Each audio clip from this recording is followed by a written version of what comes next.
Crazy Rocket, now available on PMBet. Kulikuwa na ugumu kwa baadhi ya wachezaji kwa maana ndio ilikuwa mechi yao ya kwanza, lakini kwangu mimi naweza kusema ugumu haukuwepo, upo kwa sababu tu tunacheza na Simba ambayo inakuwa bora kila miaka inavyozidi kusonga. Lakini kwa wachezaji wenzangu japo ilikuwa mechi yao ya kwanza, lakini kuna kitu wamekionyesha kikubwa, lakini kuna vitu tulikutana navyo kidogo vilikuwa vigeni. Ambavyo ni vipi? Ambavyo wanavyofanya pressing yao na wanavyoshambulia kwa nguvu yani. Unakuta kwa timu ambazo tunakutana nazo sisi TMA daraja la kwanza ni tofauti na wachezaji wa Simba. Kwa hiyo tofauti ilikuwepo, lakini nashukuru Mungu kwamba watu walijitahidi kadri ya uwezo wao hivyo. Sawa, mmetolewa kwenye FA tayari. Pengine kama wachezaji sasa kiu yenu hasa kubwa ni nini? Katika Champions timu yetu ya 5 na pointi zetu na wale ambao wako juu tumepishana kama pointi 2-3. Kwa hiyo na imani kwa mchezo huu ambao tumeucheza hapa utatuboost sana kuelekea katika michezo yetu ijayo, ukizingatia kwamba tuna mchezo na Green Warriors tarehe 14.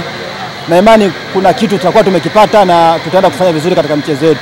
Mmepoamini umejifunga leo kwenye mchezo huu wa leo. Pengine lile tukio kwako limekuma kwa kiasi gani? Ni mpira binafsi nilipata maumivu ndani ya sekunde kama 10 tu, lakini baadaye kwa sababu hata kabla sijacheza mimi nimekuwa nikiangalia mpira mingi sana, kwa hiyo kujifunga ni pati ya mpira. Sikuwa na ile nani kubwa sana kwamba natoka mchezoni. Hapana, nilisema tu ipate mpira, ngoja tuendelee kupambana kwa ajili ya timu tuone tutakapofika. Kwa hiyo haikuwa shida sana.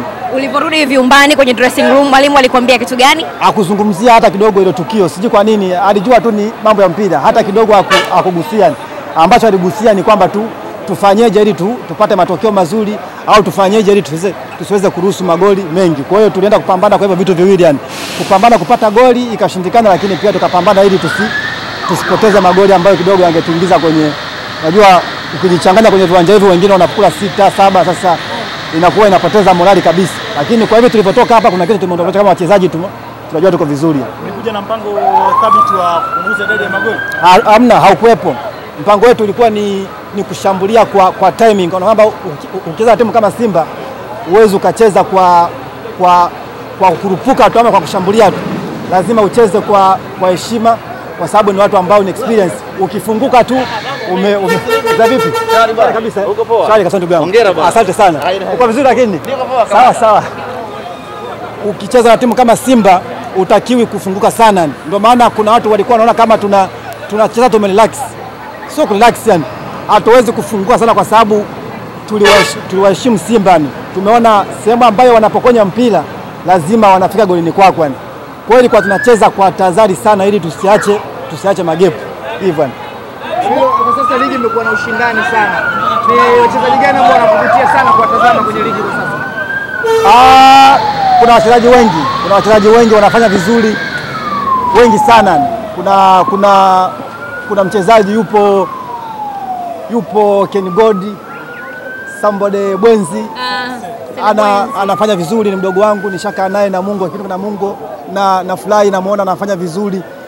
Kuna mchezaji yupo KMC striker kama si Oscar anafanya vizuri na wengineo wengi wanafanya vizuri. Kwa hiyo na fly kuona vijana wa Kitanzania wanajitoa, akina Clement Mzize top scorer sasa hivi anaongoza, wanafanya vizuri. Kwa hiyo ni jambo zuri sana kuona hivyo.